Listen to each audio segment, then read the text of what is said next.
Skuad TC Timnas Indonesia berkurang, Sandy Walsh pulang usai diminta klubnya. Pemain Timnas Indonesia, Sandy Walsh pulang ke klubnya, Kaveh Misselin, sehingga skuad Garuda di TC kali ini berkurang menjadi 26 pemain. Timnas Indonesia mesti kehilangan satu pemain TC Timnas Indonesia pada Rabu 7 Desember 2022. Ia adalah Sandy Walsh yang dikonfirmasi oleh Sintayong akan kembali ke klubnya Kaveh Misselin.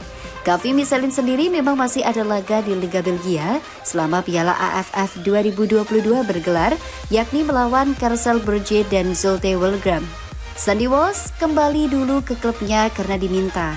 Nanti akan kembali lagi pas di Kuala Lumpur, kata Ketua Umum PSSI Muhammad Iryawan.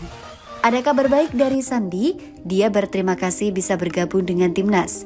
Dia adaptasi cepat, menurut Sandy, Timnas kita cukup baik dan membaik. Tambahnya, informasi ini juga dibenarkan oleh Sintayong. Sintayong juga yakin tidak ada masalah selama Sandy Walsh absen. Pemain yang baru saja resmi menjadi WNI itu akan kembali gabung ke Timnas Indonesia saat laga tandang melawan Brunei Darussalam pada 26 Desember 2022. Ia akan langsung bergabung ke Malaysia karena Brunei akan berkandang di Kuala Lumpur Stadium. Saya sama sekali tidak khawatir masalah Sandy Walsh balik ke klub, kata Sintayong. Bakal bergabung juga dengan kita saat di Malaysia nanti, tambahnya. TC Timnas Indonesia memasuki hari ke-10 pada Rabu 7 Desember 2022. Aspek fisik masih jadi fokus utama Sintayong selama TC. Ia pun mengucapkan terima kasih untuk kerja keras pemain selama TC ini. Selama seminggu ini emang latihan intensitas tinggi. Coach Sin sebagai pelatih kepala mengucapkan terima kasih kepada pemain. Ujarnya, jujur yang namanya progres sebenarnya kita tidak bisa lihat dari latihan, tapi kita hanya bisa melihat dari pertandingan-pertandingan. Hari ini fokus untuk tes fisik sekalian meningkatkan fisik dasar. Untuk pemain tidak ada yang cedera.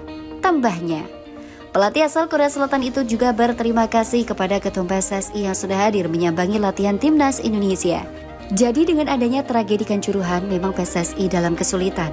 Tetapi dengan Pak Ketum hadir latihan pagi dan sore, kata Sintayong, dengan begitu Pak Ketum memberi dukungan dan membantu apa yang kurang dalam Timnas. Semua didukung Pak Ketum, jadi itu yang dibicarakan dengan Pak Ketum tadi. Tambahnya,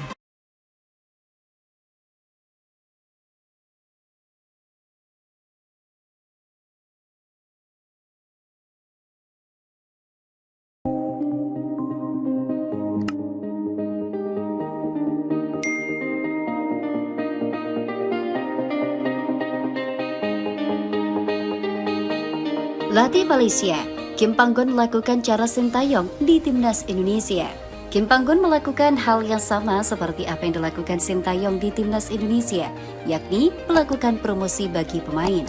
Kim Panggon memberikan promosi bagi pemain Timnas U23 Malaysia, Alif Izwan Yuslan, untuk mengikuti pemusatan latihan di skuad Harimau Malaya sebagai persiapan Piala AFF 2022. Federasi Sepak Bola Malaysia mengumumkan bahwa Alif menarik perhatian pelatih Kim Panggon untuk diserap ke timnas senior berdasarkan performanya.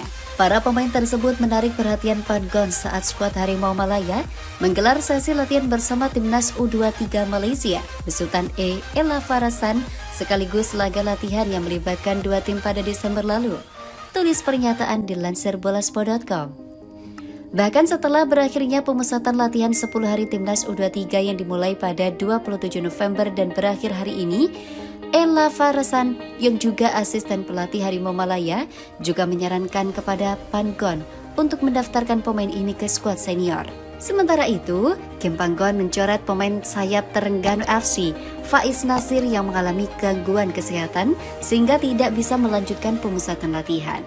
Perkembangan terakhir, jumlah pemain di pemusatan latihan Malaysia berjumlah 28 pemain termasuk Dion Coles yang akan melapor pada 16 Desember 2022. Promosi yang dilakukan Kim Panggon juga sudah dilakukan Sintayong di Timnas Indonesia. Sintayong memberikan kesempatan bagi pemain muda untuk bergabung ke pemusatan latihan Timnas Indonesia.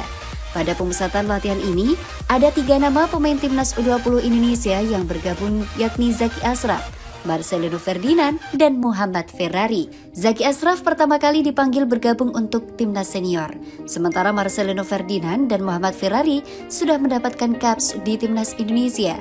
Marcelino sudah memiliki 7 caps dan mencetak 1 gol untuk timnas Indonesia. Muhammad Ferrari sudah tampil 1 kali untuk timnas Indonesia.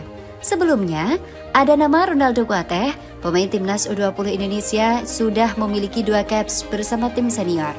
Piala AFF 2022 nanti, timnas Indonesia dan Malaysia tidak berada dalam satu grup. Timnas Indonesia berada di grup A bersama Thailand, Filipina, Kamboja, dan Brunei Darussalam. Malaysia berada di grup B bersama Vietnam, Myanmar, Singapura, dan Laos.